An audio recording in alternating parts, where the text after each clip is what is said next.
Okay, so this week we are looking at a really detailed artist biography for Brett Andrus. It covers his figurative work, themes of magical realism, and this incredibly powerful story of his battle with leukemia. And there is so much potential, a lot of emotional strength, but the way it's presented could be so much more impactful. So let's jump right in. First thing is why the material successfully presents a compelling narrative of perseverance. The text currently positions the artist's health journey as this powerful biographical detail, rather than the absolute core engine of his art. Right, it's almost like a footnote. A really dramatic footnote, but a footnote nonetheless. And that choice it dilutes the emotional stakes. It really does. You have these profound events, the 2018 leukemia diagnosis, the 14-month chemo journey, in 2021, and nearly losing his eyesight and then having 4 surgeries to get it back. That's the whole story right there, but it's listed, somewhat separately from his artistic goals. Exactly. You read about these themes, meaningful connection, dealing with loss, rewriting our own stories. And then, over here, you get the trauma that makes all of those themes so incredibly urgent. It's disconnected. And that emotional payoff, that line about him painting daily with joy, cognizant of what he almost lost, that is such a powerful moment. But it isn't being used to explain the style of the work or the intensity of it. Yeah, we're being told the stakes, but the stakes aren't actually woven into the visual argument of the art. So the suggestion here, I think, has to be about reframing that entire health struggle. Right. You have to treat it as the explicit origin story for his current mission. It's not just part of his biography, it's the crucible that forged this specific body of work. We need to weave those biographical facts directly into the artistic thesis itself for greater impact and just sheer authenticity. Okay, so how do we do that?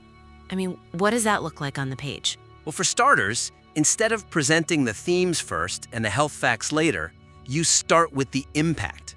The impact of the experience itself. Exactly. Frame the entire current output, the figurative work, the portraiture, as a direct response to surviving this profound, physical and existential vulnerability. The art isn't just about perseverance in some abstract way. It is the tangible proof of it. That shift in perspective changes everything. And we should explicitly link the near loss of his vision and then the regained sight to the work's visual focus. Yes. Especially the magical realism. Right.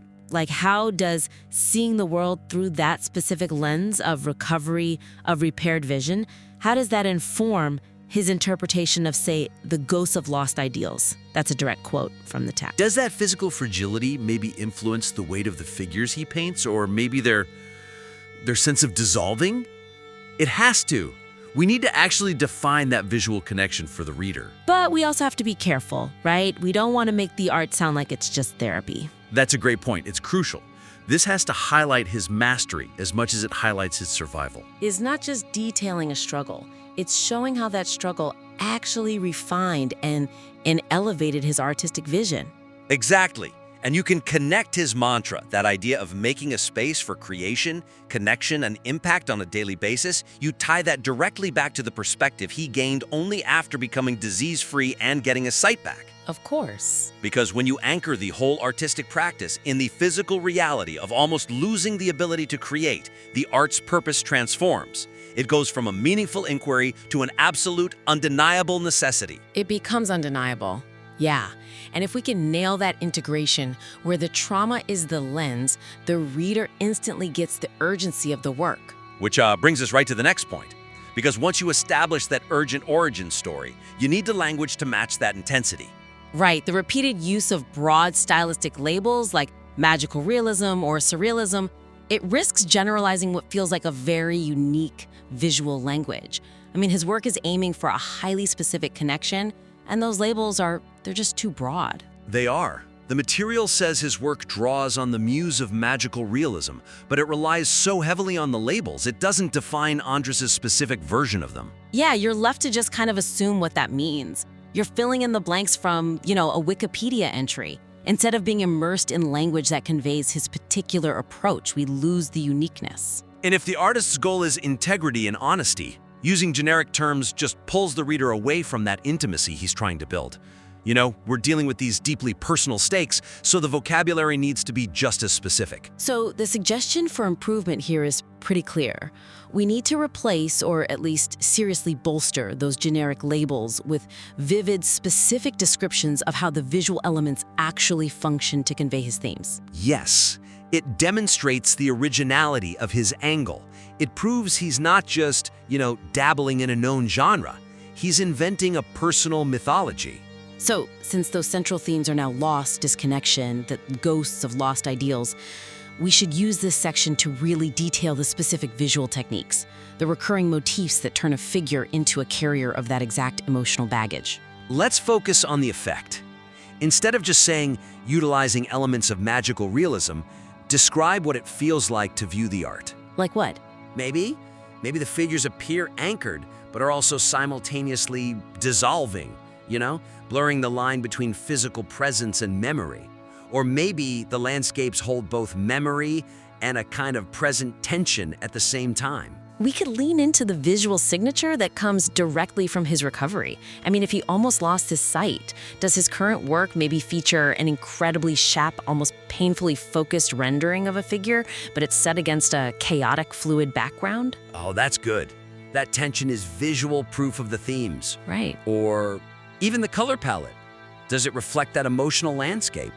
Is it saturated with color, like a celebration of being able to see again?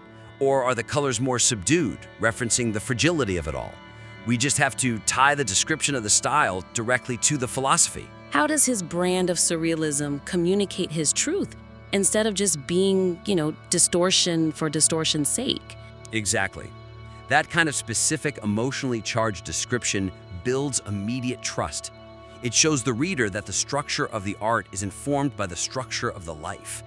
We move from just categorization, magical realism, to immersion. Something like witnessing figures that exist only at the intersection of clarity and dissolution. Yes, and that shift in vocabulary just solidifies the entire thesis we were talking about earlier. If the origin story is profoundly personal, the visual language has to be too. Okay, so now that we've established the engine of the work and the language to describe it, let's talk about the delivery, the overall structure. Because I think there's a huge opportunity here to improve the flow and really maximize that emotional momentum we've been building. I agree. The current flow of the material, it rolls from that powerful thematic opening right into his historical, educational background and gallery facts. And it just completely interrupts the narrative momentum. It's a massive risk. It's such a momentum killer.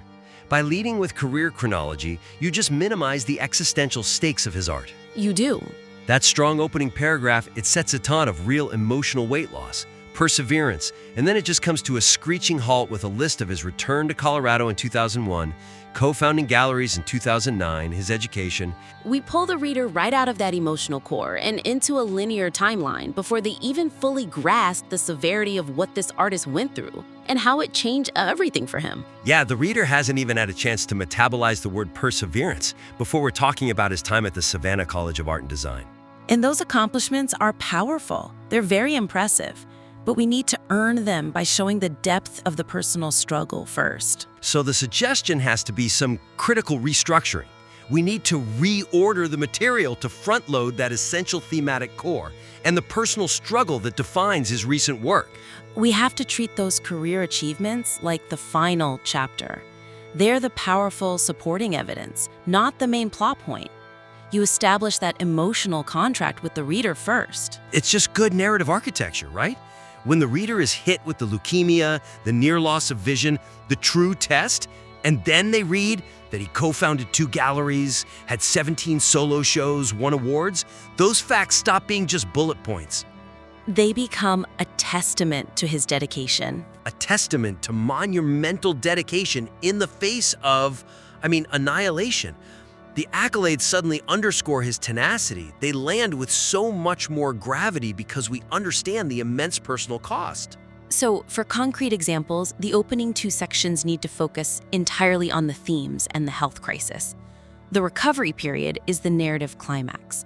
That's the point where his art shifted from a practice to a necessity. Yes, and then you consolidate all the historical career achievements, SCAD, the galleries, the 17 exhibitions, Artist of the Year, the Beautiful Bazaar finalist thing, into one single comprehensive section, and you place it only after the narrative arc of his perseverance is totally complete. So by doing this, we create this powerful emotional flow. First, the statement of purpose. Second, the life-altering event that solidified that purpose. And third, the list of professional milestones that demonstrate his incredible dedication.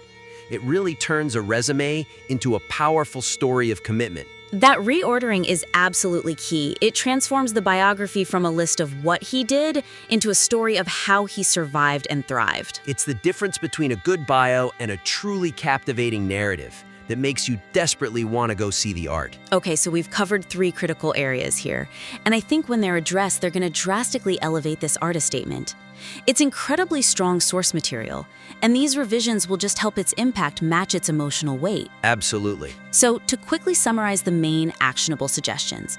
First, fully integrate the near loss of vision and the leukemia recovery as the central, defining lens for the art. Don't just list it. Make it the philosophical core. Second, move beyond those generic labels like magical realism. Replace them with vivid, specific visual language that describes how this artist uses his unique style to communicate his particular truth. And finally, restructure the material pretty dramatically. Prioritize that emotional narrative and the personal struggle right up front. Let the impressive career history serve as powerful supporting evidence at the end to really reinforce his tenacity. This is going to be so much stronger. We're genuinely looking forward to seeing the revised version, and we invite you to make these changes and submit your work back in for a future critique.